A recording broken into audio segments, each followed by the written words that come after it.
The Legislative Chamber considered the constitutional bill on the Cabinet of Ministers of Uzbekistan. It consists of 9 chapters and 55 articles. According to the document, the powers of the government in the spheres of economy, budget, finance, taxation, ecology and environmental protection are expanded.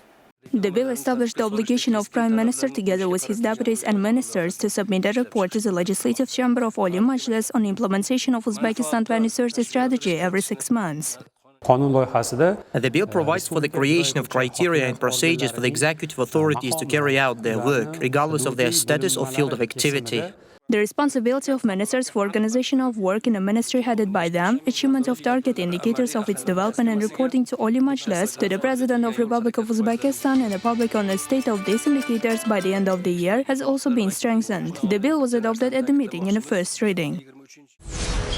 The current legislation has no legal basis for regulating and controlling economic sanctions risk in activities of credit and payment organizations. This allows individuals under economic sanctions or with sanctions risk to open accounts in local banks and carry out transactions without restrictions. The relevant draft law, which was designed to avoid such situations, was considered at the plenary session of the Legislative Chamber.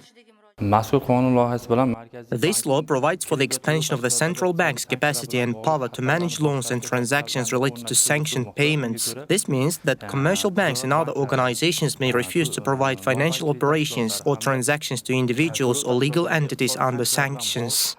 The establishment of legal framework for tightening requirements for the management of risks associated with economic sanctions provides the central bank with an opportunity to form an effective mechanism for the timely identification of disorders in a risk management system of credit payments institutions, the correct assessment and minimization of the risks. After the discussion, the draft law was adopted in the first reading.